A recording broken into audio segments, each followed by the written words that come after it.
If you've made it this far, congratulations. In this video, we will be rendering something to the screen.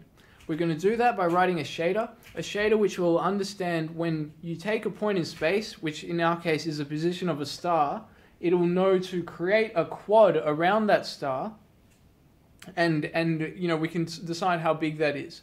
Now the quad's always going to be facing the camera.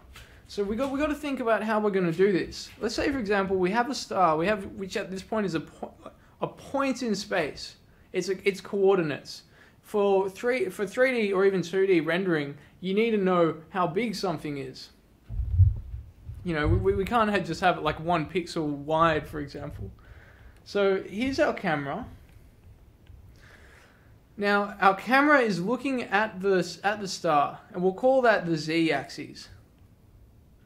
What we need to do is we need to figure out, or we need to have a function that'll say, okay, what's the y-axis of the star relative to the camera, and the x-axis.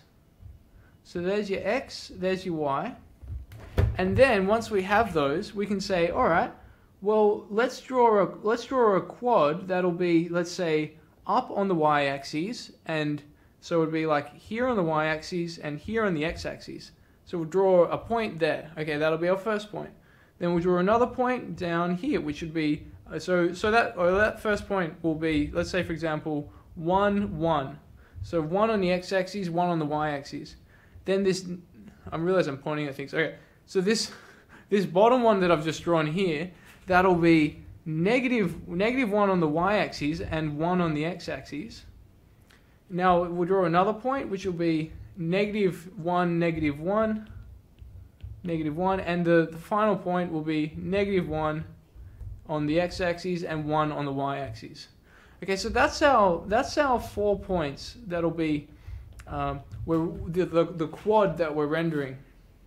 It's a really useful thing to know how to do. There's all kinds of applications for writing what we'll call billboards, or taking a point in space and drawing an object where that point is, or drawing a quad where that point is. Of course, once we have that quad, now this is called a geometry shader, because we're taking one vertex as an input, and we're putting out 4 vertices as an output. So we're changing the geometry of the shader. Once we've done that, we're going to have a quad to work with.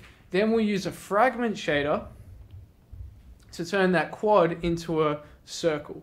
Okay, so we can do that by saying for every point in this quad, we'll be able to say how far away it is will determine how much alpha, or how much opacity it has. So if it's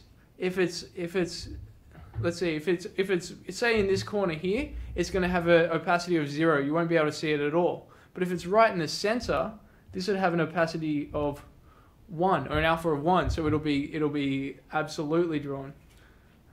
It would be very opaque. So that would be 0. That would be 0. That would be 0. That would be 0.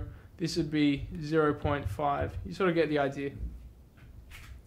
Okay, so let's go ahead and write our shader.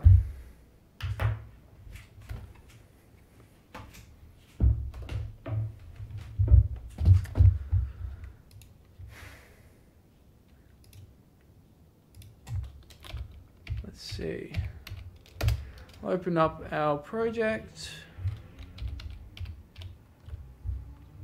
So I'm gonna go ahead and create a new folder in my assets folder. I keep it separate from the scripts because it's not in C#. It's kind of assets, shaders. You kind of think of it's a bit different.